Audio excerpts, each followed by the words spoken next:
Competition Commission of India says many corporates, big corporates, including Apple and Google, may not be complying with competitive rules. They are under investigation. That's right. In fact, two distinct cases, both on which the CCI is now weighing in. And in fact, the Google case has also been in NCLAT for a while now. And there has been a penalty imposed on Google in the past for which about 1,300 crore rupees has been paid already. But now we are looking at another scenario. In fact, two different scenarios. What is happening on account of Google is that Google is being charged with being a dominant influencer when it comes to news content. And news content is where, people like us tend to also get impacted and suffer. That Google pretty much controls the algorithm which decides who gets to watch or who gets to read what you and I put out there on our news platforms of News9.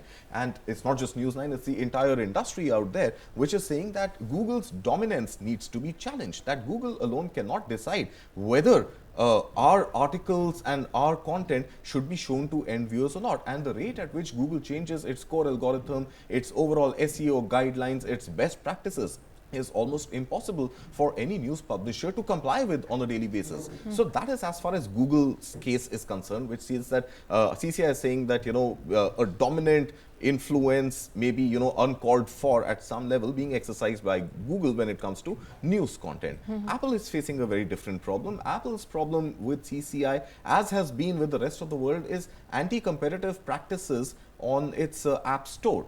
So on its app store, in-app purchases going only through Apple Pay.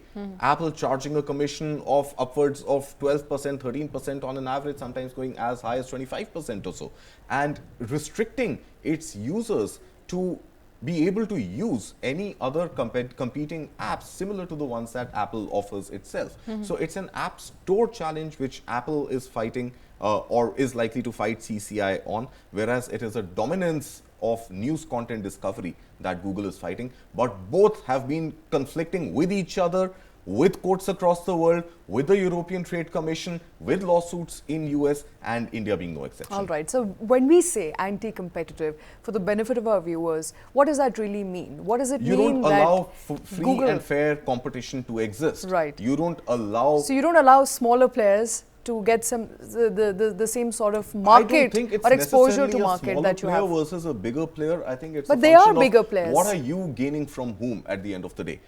So who is serving your purpose better? It may be through advertising, it may be directly through revenue that you're paying Google or its affiliate platforms including YouTube, or it could also be a function of what Google thinks should be the narrative, what Google thinks should be the content that should be spewed out to citizens of India and the rest of the world. So, and what Google believes as an organization. So abusing its dominance. Abusing its dominance. All right. Those, of course, are charges that both Google and Apple are facing. Anti-competitive practices, that is the allegation by Competition Commission of India.